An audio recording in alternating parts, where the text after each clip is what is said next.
السلام علیکم ورحمۃ اللہ وبرکاتہ۔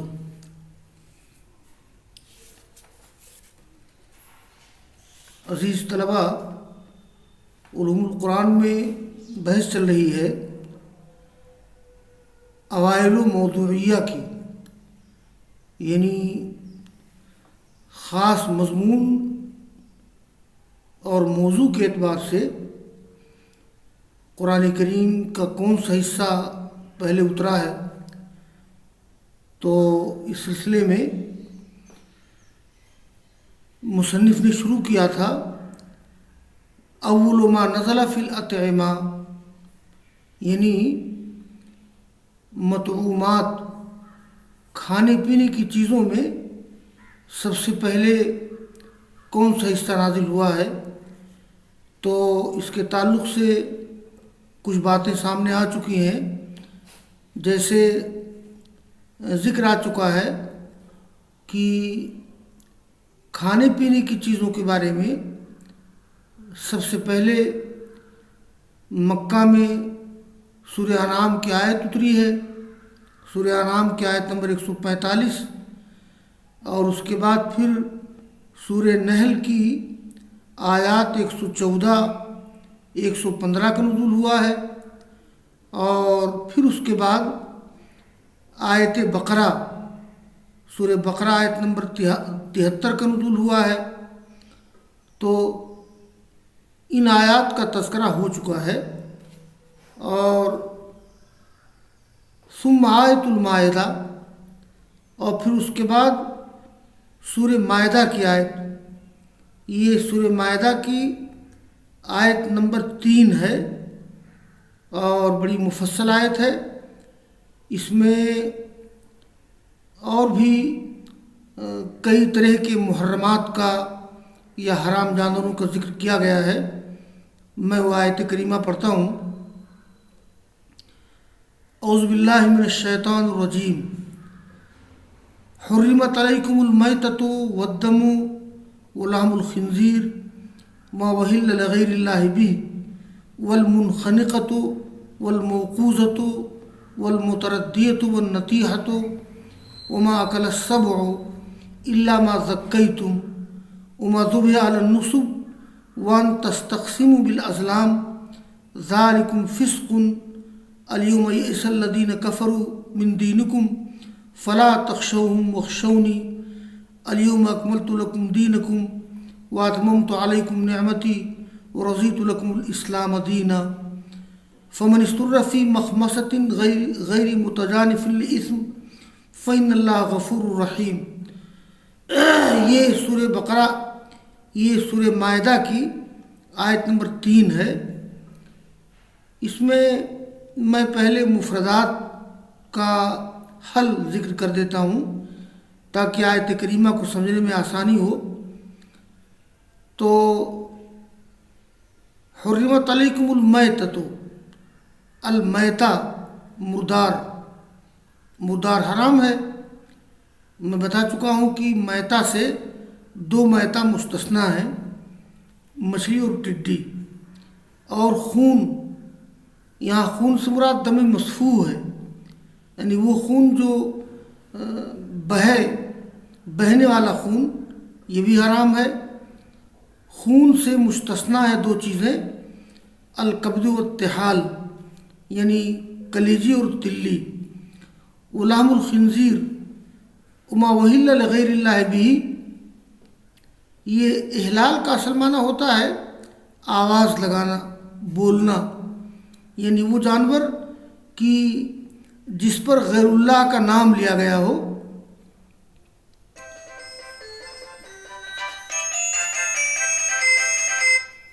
ہاں ہیلو،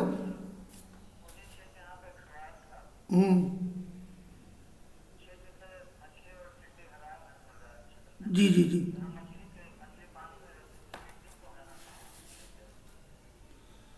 نہیں، میں نے ایک حدیث پڑھی تھی نا ابن مسعود کی، یہ عبداللہ بن عمر کی، حرمت لنا المیتتان والدمان، ہمارے لیے 2 میتہ حلال ہے اور 2 خون حلال ہے۔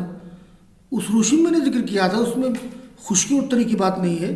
جی جی، اس آیت کو سمجھنے کے لیے میں نے بتایا تھا نا جی. اچھا وما اہل لغیر اللہ بہ والمنخنقۃ، یہ المنخنقہ یہ گلا گھٹ کر مرا ہو. تو اصل میں المنخنقہ یہ باب انفعال سے آتا ہے. المنخنقہ وہ جانور جو گلا گھٹنے سے مر گیا ہو. کوئی گلا گھونٹ دے یا کسی چیز میں پھنس کر گلا خود گھٹ جائے، جیسے کسی کا گلا دبا دیا جائے اور مر جائے، یہ باب انفعال سے ہے. اور باب ضربہ سے آتا ہے یہ خنقہ یخنق خنقن، گلا گھونٹنا. اور الموقوذۃ جو کسی ضرب سے مرا ہو، جیسے پتھر یا لاٹھی وغیرہ سے کسی کو مار دیا جائے اور مر جائے. الموقوذہ اسم مفعول ہے. اور وقظہ یقظ وقظن، کسی پر مہلک ضرب لگانا، یہ اس کا معنی ہوتا ہے. اور آگے ہے المتردیۃ، تو تردی کے معنی ہوتے ہیں اوپر سے نیچے آنا. تردہ، یہ تردہ تردین باب تفعول سے آتا ہے. المتردیۃ وہ جانور جو اونچی جگہ سے گر کر مرا ہو، چاہے خود گرا ہو یا کسی نے دھکا دے کر گرا دیا ہو، وہ المتردیہ ہے. اور النتیحہ، النتیحہ منتوحہ کے معنی میں ہے. اصل میں نتحا ینتہ اور نتحا ینتہ نتحن کے معنی ہوتے ہیں بیل وغیرہ کا سینگ سے مارنا. تو النتیحہ وہ جانور جس کو کسی جانور نے سینگ مار دیا ہو، مر گیا ہو. اس لیے میں نے کہا کہ النتیحہ منتوحہ کے معنی میں ہے. اور وما اکل السبع، السبع معنی درندہ، جمع سباعن.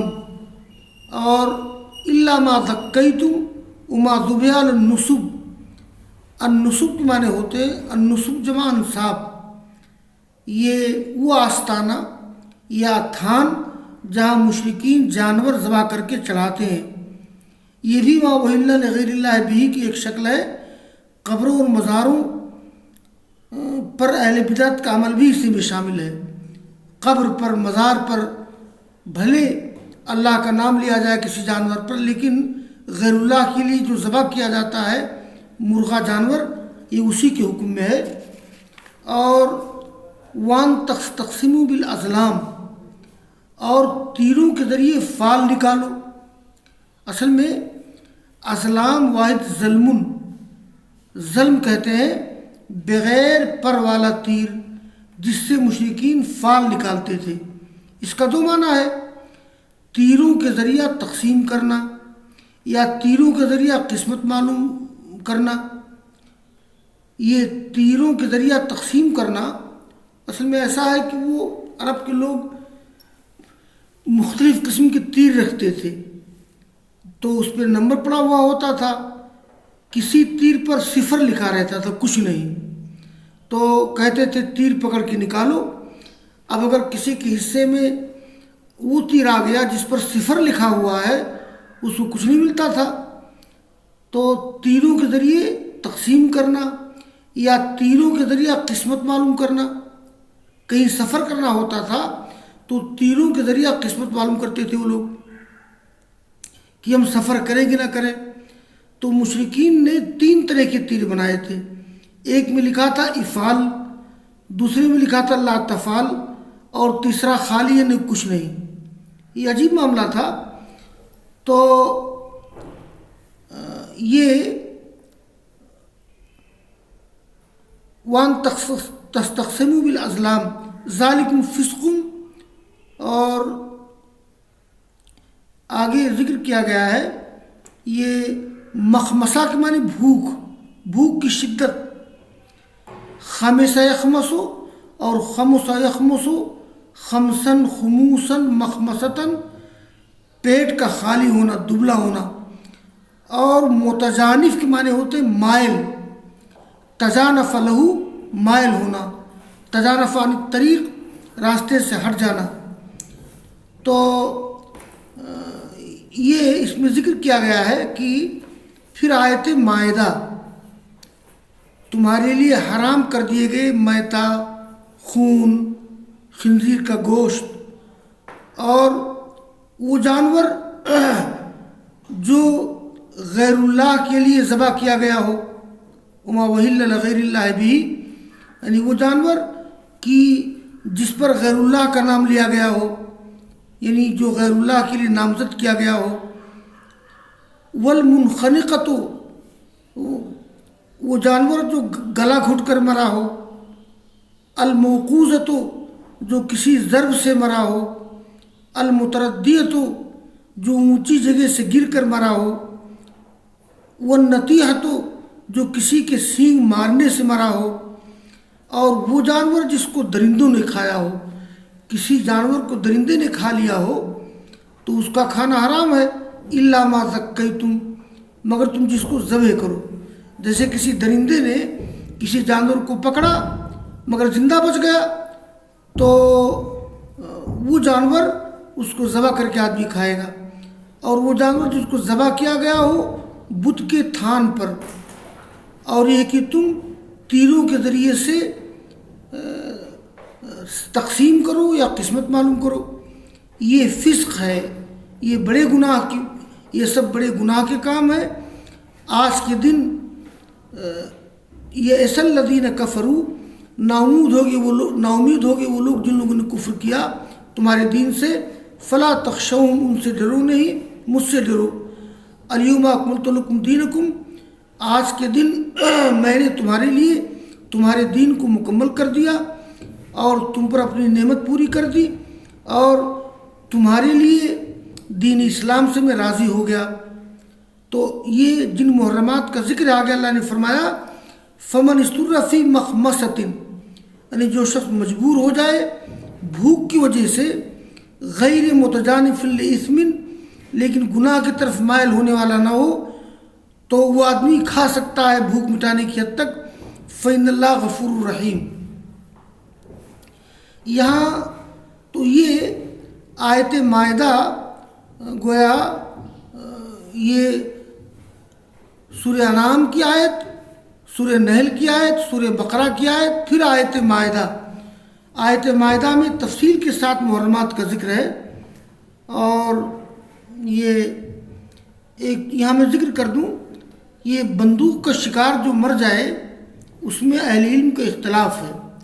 راجح یہ ہے کہ وہ حرام ہے، الا ہے کہ وہ زندہ ہو اور ذبح کا موقع مل جائے، وہ موقوذہ کے حکم میں ہے۔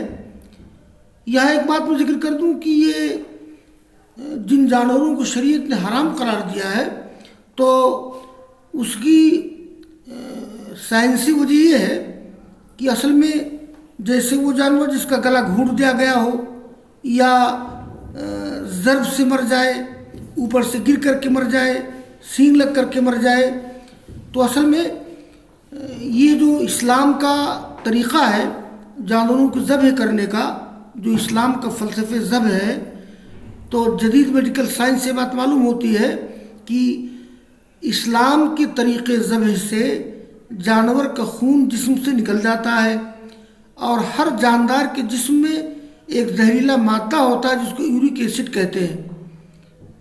تو وہ جانور کی جس کو صحیح طریقے سے ذبح نہ کیا گیا، اس کا یورک ایسڈ اس کے جسم کے ریشے ریشے میں بچ جاتا ہے، باقی رہ جاتا ہے۔ اسی لیے شریعت نے ان جانوروں کو حرام قرار دیا ہے۔ اور وہ جانور جس پہ غیر اللہ کا نام لیا گیا ہو تو وہ تو خیر آدمی کو لے جانے والا ہے شرک کی طرف، کفر کی طرف، اس لیے اس کو حرام قرار دیا گیا ہے۔ تو بہرحال یہ آیت مائدہ ہے جس کا نزول سب سے پہلے ہوا ہے اسی ترتیب کے ساتھ۔ تو اول ما نزل فی الاطعمہ، کھانے پینے کی چیزوں میں سب سے پہلے نزول ہوا ہے سورہ انعام کی آیت کا، پھر سورہ نحل کی آیت، پھر سورہ بقرہ کی آیت، اور پھر سورہ مائدہ کی آیت۔ آگے بحث آ رہی ہے اول ما نزل فی الاشربہ، یعنی مشروبات میں سب سے پہلے کس چیز کا نزول ہوا ہے؟ تو بس وآخر دعوانا ان الحمد للہ رب العالمین۔